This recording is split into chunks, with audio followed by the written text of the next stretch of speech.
Welcome back to Life with Gains podcast. I'm Emmanuel. And I'm Esther. We appreciate you guys joining us for episode 31. If this is your first time joining us, if you're catching us on YouTube, we've been doing this for almost a year now. It's almost our 1 year anniversary. Aww. Yeah. Wow. So thank you guys for following us. Video is something new that we are giving a shot. So thank you so much. Be sure to subscribe to our YouTube channel, and you can get the episodes every time they come out. So you'll be the first ones to know when they're coming out. Wait, I thought you would make that announcement at the end. Oh, we got to tell them at the beginning too. Oh, in case they try to run away.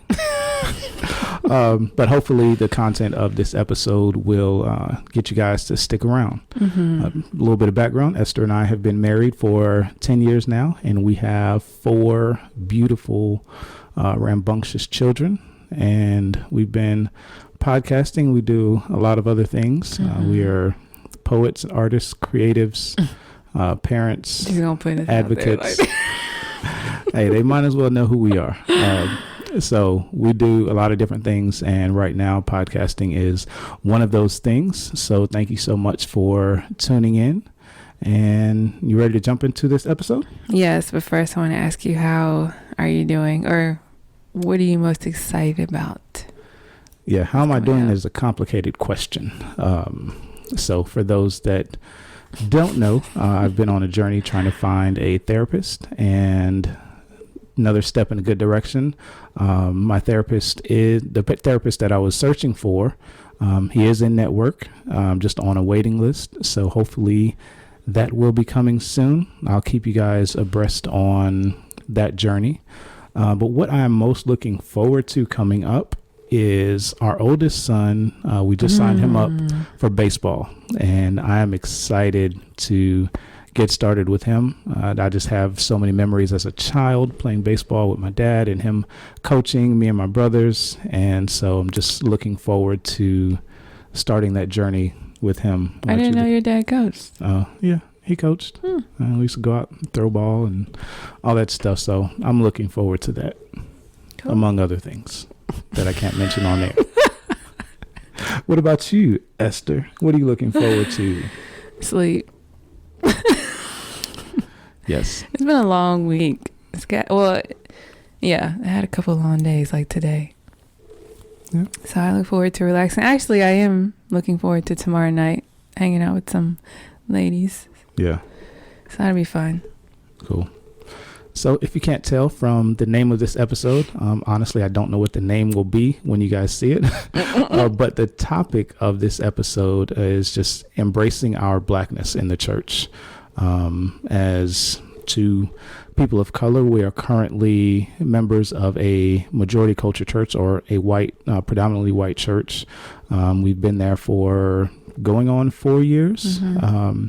And it's just been a journey. We've had a lot of good and challenging conversations, and it's been a journey for us, embracing our Blackness, not only in our current context, but just over the course of our walk with the church and walk with Christ. And so we wanted to put out this episode. It's actually going to be a 2-part episode. Mm-hmm. So in this first part, we'll just kind of share some of our background, some of our previous experiences, and just how that shapes where we are today. And then we'll follow up with a second episode that gets a bit more in-depth and practical in where we are currently in this season, and kind of what we're doing to navigate our current context. So you want to go ahead and take us in, Esther? You had a recent experience that somebody encouraged you with. Yeah. So this past week, we at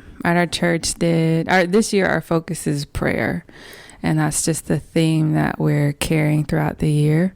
And so we started with just an intentional night, or actually day. Started with like 12 hours of prayer where people could sign up to and commit to like praying for 30-minute segments. And so that night we all came together and prayed through different topics in 30-minute segments in different rooms. So you can kind of go wherever you felt led. So it was like missions and justice and so many things. And after a certain block, a friend of mine came up to me and she was like, I just want to thank you for being here, in our ministry. I know it's not easy. And I felt comfortable enough to tell her, like, it isn't all the time. Like, she was white. She was, just for clarity. I mean, you said majority white church, so yeah, I just assumed it could have been one other black person, but it's not one other black person. Oh, you will hear #petty. I'm sorry. So yeah, I was just sharing with her, just kind of where I was, and I was very thankful that she recognized, I guess maybe the struggle or maybe the difference, if that's accurate, and acknowledged it. And so I think from that and some other things going on, this topic I feel is necessary, not just for us to kind of walk through it, but for other people who are led to majority white churches, because that's our story. We were led to where we are. And we'll talk about that, but who are led to majority white culture or churches and are navigating through some things that they may not have experienced before. So yeah. So for those in our shoes, and also for like those that we are in fellowship with, just to give them a bit more understanding of our perspective, our background, and understand, like, this is just our journey. There may be, if you're, I'm just saying this because it's easier than saying majority context. So if you're a white person in a majority white church and you have people like us that are going to your church, understand their journey may be completely different. This is just our story, but hopefully it will help you to love them a little bit more. And so we just wanted to share, and hopefully it will help those that we're doing community with and those that you all are doing community with to grow together, to be more Christ-like, to give him glory, and to reflect what heaven will look like, because we know that once we all get to heaven, we'll be worshiping in every nation, language, tongue. So there will be cultural differences in worship, and it will all be glorifying God. And so we want to preface this with a passage of scripture that I often refer back to just to remind myself to make sure we're doing everything with love, with genuine love.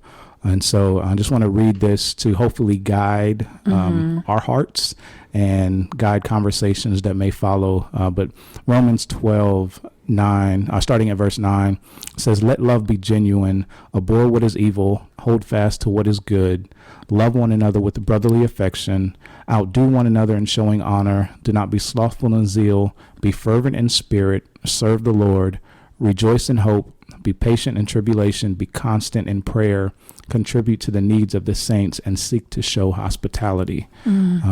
So that is our aim. So this is not an attack on our white brothers and sisters.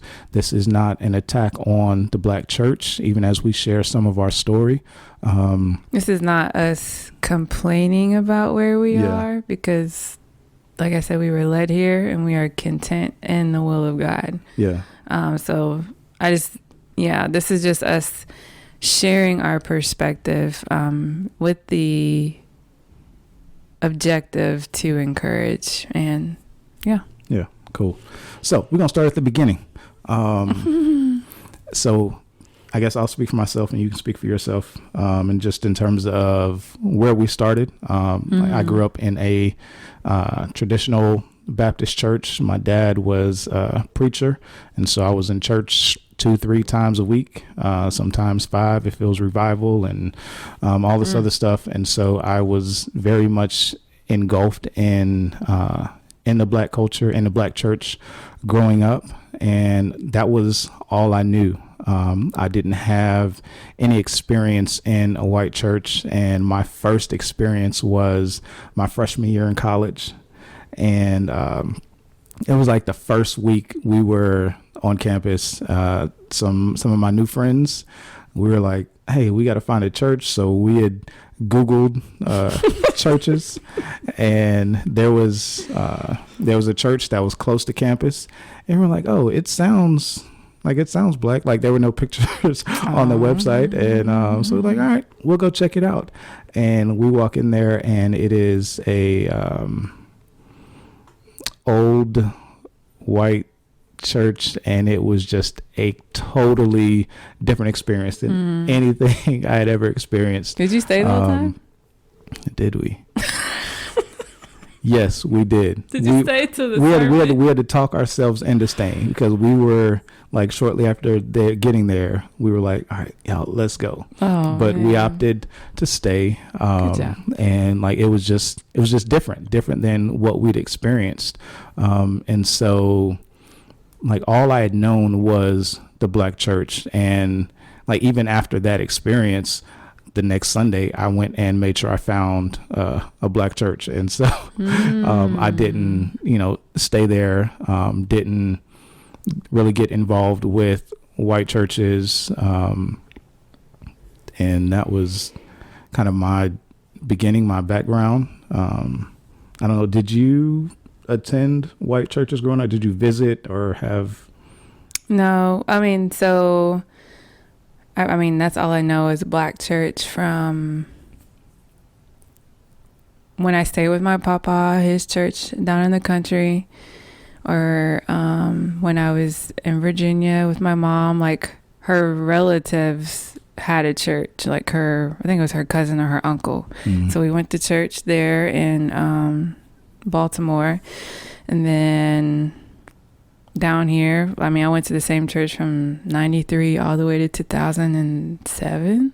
Yeah. And it was black. I think in terms of like cross-cultural, like our church was intentional with doing stuff with other white churches, but I'd never been in a white service. Yeah. So we would have like service opportunities with white churches or international ministry. I remember we hosted Asian students every year for events and stuff at our church. So it was very diverse I don't know what I'm trying to say, but in terms of actually going to a, I guess, majority white event or church, probably didn't happen until I was in my 20s in school at the private school that I ended up transferring to. And that was different. I remember there was this one opportunity, I had this random opportunity to lead. It was like a church sleepover something, and they needed volunteers, and they asked the college that I was going to for volunteers, and I was like, well, why not do anything this weekend? I think I got paid, I got a stipend, and it was the most different experience in terms of church, but not in terms of life, because I'd already been around. Take this back, I know what white church is like. Southern Baptist church, because I went to Southern Baptist church private school. Sorry. Yeah. So I did have that, but Sundays it was like, I'm going to church, black church, like black people, black church, black music, black shouting, all that. I was on the dance team. I sang on the choir, praise team. Like, that was my experience. Like, the retreats, people goof off, or all the stuff that happens on Carowinds trips. So that was just, yeah. So I did have both. Okay. I feel like, but I was home with Sundays at my black church. Yeah. So, lighthearted question: what was like some of your favorite memories of growing up in the black church? The clowning. Talking about the youth department? Yes. I don't know, like, that's where, like, to this day, I still connect with people. Like, I still know them from youth ministry. We went through youth ministry. We served as leaders in youth ministry. We sang together. Like, I just remember, like, our trips were hilarious. Not necessarily we clown each other all the time, but it was just like this camaraderie, like, yo, like we didn't go to church like you did like 3-5 times a week. Yeah. It was just like Sunday, if you were in the choir, you went to rehearsal. If you were in dance, you went to practice. But that was it, like Bible study. But I think that's probably like my favorite memory is just a host of memories in youth ministry. I think for me, like I'm more of an old soul. So like I remember like the hymns and the songs that the deacons used to sing, especially like during communion or when the deacons used to sing their prayers and stuff like that. Yes. Like those have always stuck with me. The taste of the cake and the green beans. See, we didn't have repast. Oh man, we had repast. So like just those memories, like they have always stuck with me. Can I add to my memory? Sure. I think one thing that I miss the most is the organ. Yeah. Just, I remember our pastor, the one that I grew up here in North Carolina with, he sang and he played. And I'll never forget this one Sunday where he was just overwhelmed by the Spirit. He walked away from the pulpit and down to the side where the organ was, and he just started playing like nobody was there. And like, you just feel the fullness of God. Like people were crying and just worshiping, and it was just him and God. And you could feel it through the organs. Like they hadn't practiced with pastor, like the drummer or the bass guitarist. Like it was just him. And I miss that sound. Like I miss just where those keys and that it takes you. It's a different space. Yeah, definitely. Yeah. So like there's a lot of good memories, God memories that we have from like just our different experiences growing up in the Black church. And I think as we grew, like I know for myself, as I grew, like although I grew up in the church, I did not get saved. Like I did not come to an understanding of the gospel and submitting my life to Christ until I was 20. So I was a sophomore in college before I actually became a believer. And so so I had this experience growing up until after salvation, continuing in the Black church and just that culture, just finding that home, like it's just home. Like that was, what do we call it often? Like that was a safe space. Like we go through the whole week, oftentimes as minorities in whatever setting we find ourselves. But we knew on Sunday mornings, like you was your people. Yeah, you was with your people. It was safe. It was home. It was just comfort, and just pursuing the Lord together in that context. And then I think things began to change as I started growing in my faith, and like getting beyond. Like I praise God because during my time.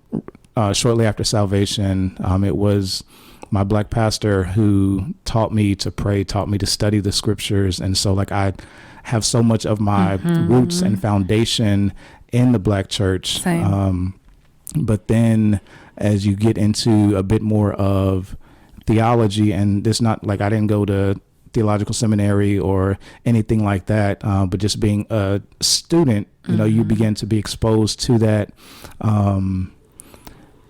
There almost became a disdain and a disassociation, wanting to disassociate myself from the Black church.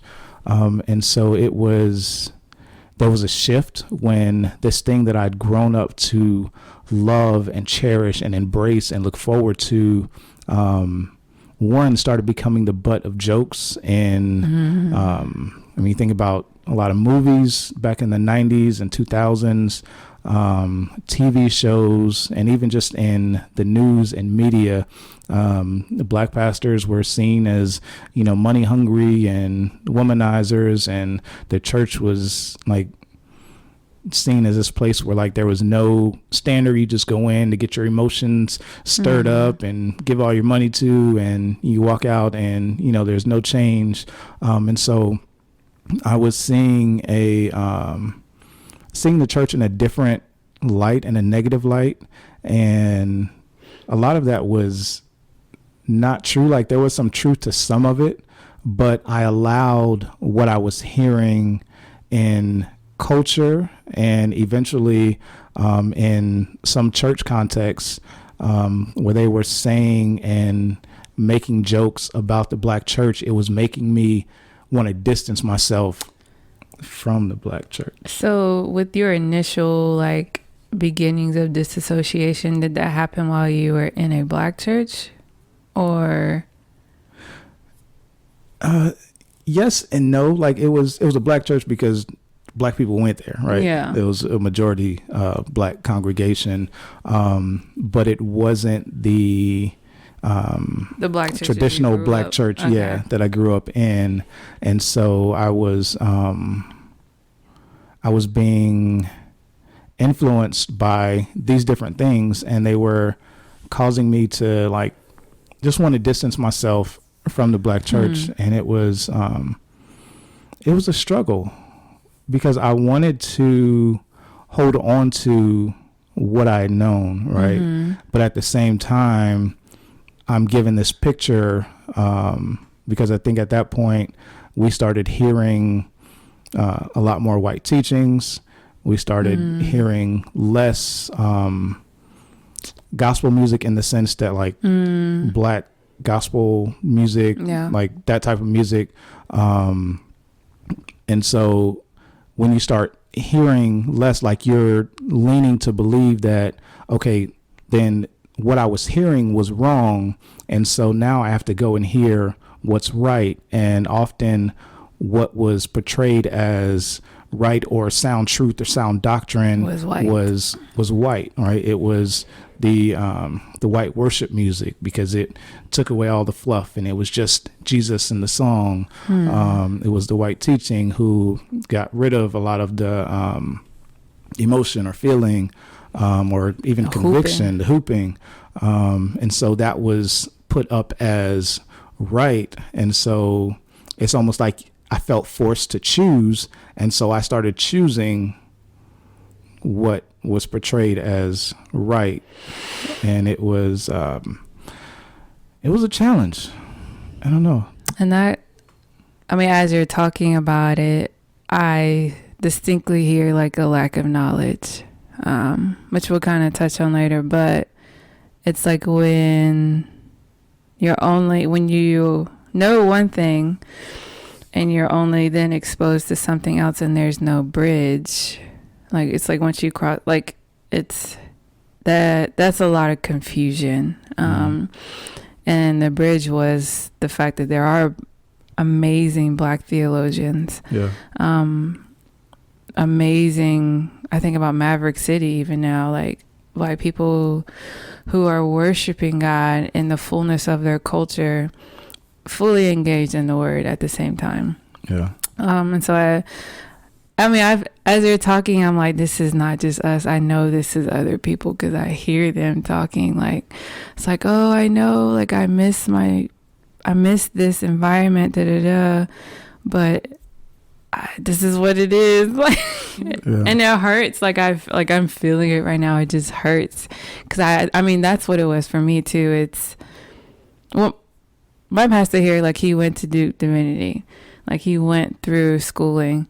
It didn't necessarily always reflect in his teaching. Like he didn't that's not something you would ever know unless you looked at his bio. Yeah. But you could tell he knew the word, and he always told us, like, don't take my word for it. Y'all need to go home and study this yourself, which is where I got a passion for the word and studying Revelations in high school and just memorizing scripture. But I went through a period where I didn't go to church, black or white. And so when I did start going back to that church, I was still like, okay, I did look at it like after salvation, true salvation, like, wow, like this is where it is. And then transitioning to another church, being exposed to this realm I never experienced because Southern Baptist did not include the stuff that we had at our previous church. Yeah.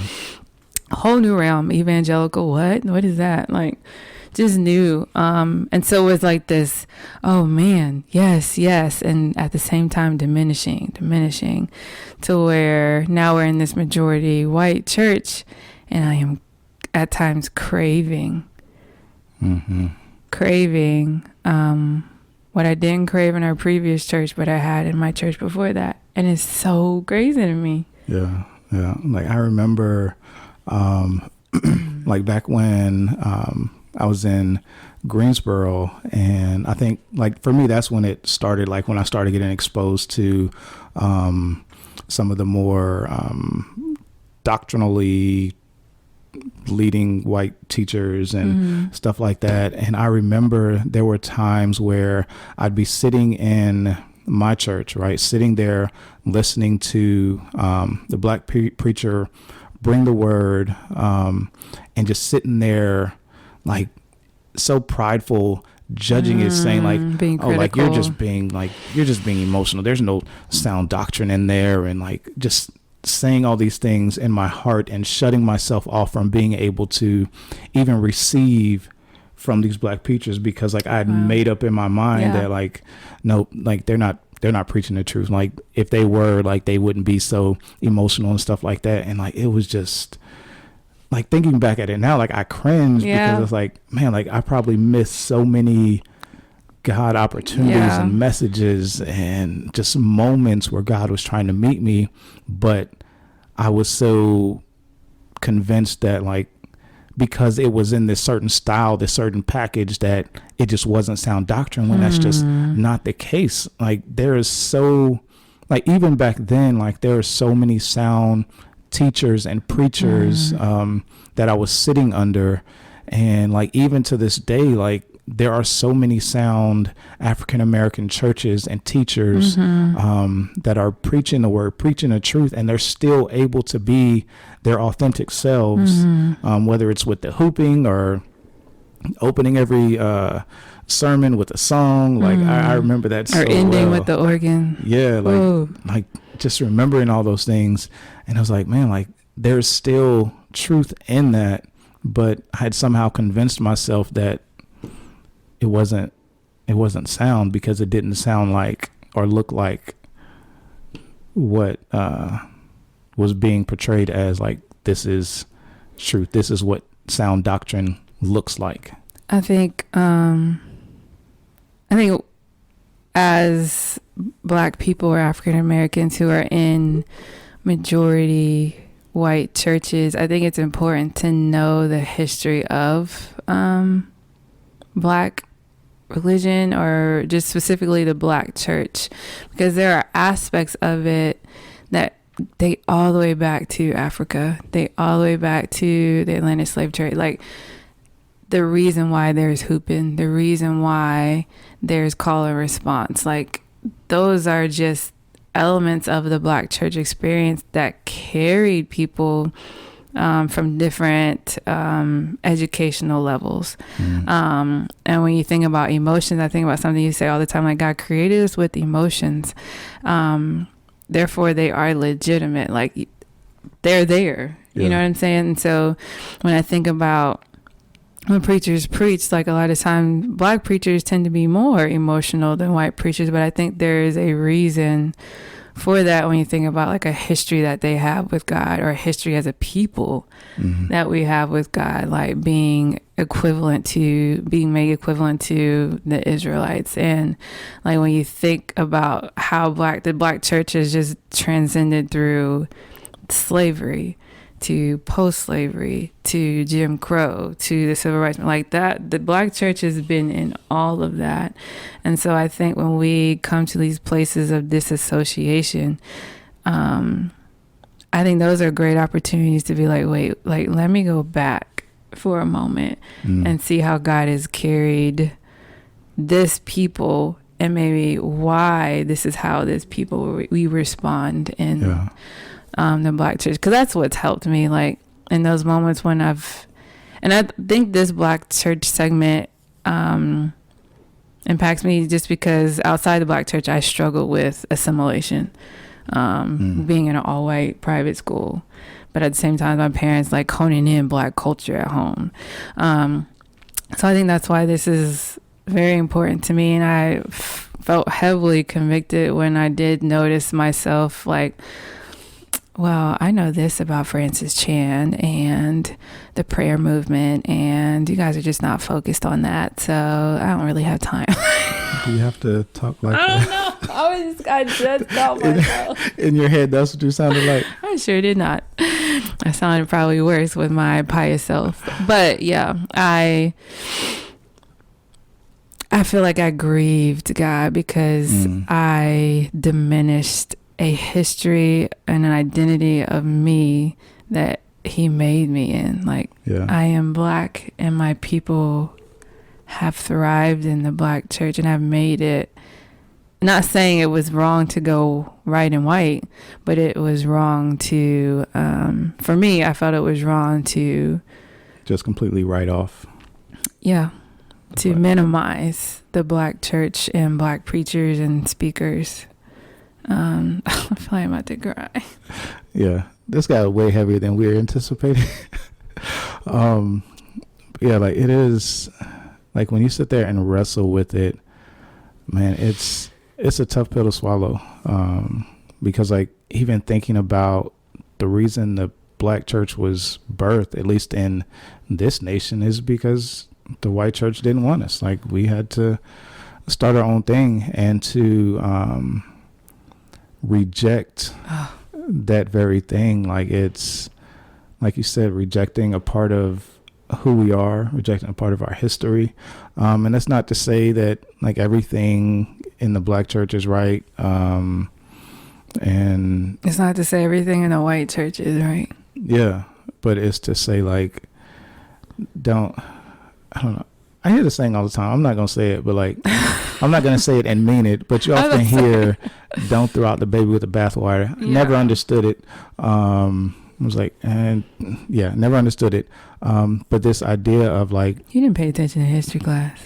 What? Like it's a history lesson. Yeah. Oh, they didn't teach that in my school. But like, yeah, so don't throw out the whole Black church because of a few bad apples, right? Because there's some in every context, in every nation, whatever.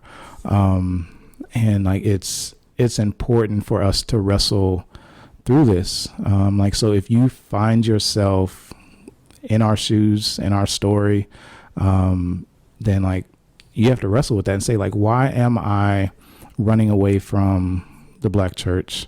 Or minimizing. I think that's one thing. I had this conversation with someone when they made a comment about, I just need to hear the word. I was struggling with the hooping. And I get that. Like, I get when it gets to a point where it's like, okay, where's the scripture? Okay, where is like the meat of this? Mm-hmm. I get that. But then I feel like there are some people, and for whatever reason, like they do go to maybe a different culture church because they're not feeling the Black church as a whole. Like they are throwing away the baby, the bathwater, the tub that it was in, and the whole thing. And so I've always been one to challenge, like, why? Like, why? What was your motivation in leaving? And how in scripture is that motivation supported? Because I think you have to address that, because then that means there's an identity issue. Yeah. Like there's a clear break somewhere in who you see yourself as and who God called you to be, in your story and his story that he's writing in you. So I think that's something, I mean, we didn't have to really do that with this. God was kind of like, y'all are coming here. And we were like, oh, okay. And but like, I would even say, like, 'cause I was really thinking through this, like when we had sat down and made the list of the churches, like I can honestly say, like some of this residue was still in there because there were churches that I would not put on that list, simply because in my mind they fit the mold of that unsound, just emotional TV, black church. And so like I'm praise God that like he ultimately led us, where we're supposed to be, but I can't help but admit that like there were some churches that I did not put on that list because of this mindset of they can't be sound because, they do X, Y, and Z. And so like, it's still something that I'm actively getting rid of and getting over. And I think on the next episode, we'll get more into kind of where we are now and some of the struggles that we deal with, and even some of the blessings where we are now. I just think it's important for you guys to understand where we've been and just understand like some of the wrestling that we've been through up to this point. And it's not us, like we didn't end up at the church that we're at now because we're running away from the Black church. Like we love it dearly. Like we are intentional to make sure that like even if we are members of a majority white church, like we want our children to have exposure and experience in the Black church. I can't help it. It's part of the conversation. So like just making sure that we're being intentional to give our children that same experience of like, look, like this is what you were birthed out of or birthed through. And I think it's important for them to be able to hone that and embrace that and not see it as something foreign, like when somebody gets up and starts running around the Black church and our children ask, where are they going? True story. That really happened. And so we want to make sure that that's not foreign to them, that when they see somebody running through the church, they're like, oh, God got them. They being led by the Spirit. And yeah, true story. That really happened. I don't remember which one of our children said it, but they showed up. They was like, oh, where are they going? And I was like, in my head, I was like, yes. That they saw it? Yes. Part of me was like, yes, you saw it. But I mean, this is so much in the next episode. I think for us, going from a Black church that introduced us to some amazing white theologians and even Asian theologians and a type of music we weren't used to, it did work some things in my heart, at least, that needed to be worked very deeply and healed, and just put me in a place of prayer that I don't think I could have gotten in any other context, I guess. Well, I could have, but no, I can't say that because I come from a family of prayer. But I just gained knowledge from that experience and kind of seeing the because at our other church, we were intentional about racial reconciliation. So we would attend white churches, we would attend Asian churches in the area. We would have, just communion with them, and a couple Black churches here and there because we're Black people, but I think it was, And so now being where we are in a majority white church where we don't really have like Black pastors who visit or anything, but we are still exposed. Like we've seen I feel like more Black people on the screen giving like theological messages or clips or quotes than I've ever seen in a white church, a white setting, because they're intentional. Like our church is very intentional. Very intentional about very intentional. I'm so grateful because I don't think I would make it otherwise. But I think in this process, we have had to take it upon ourselves to be like, okay, we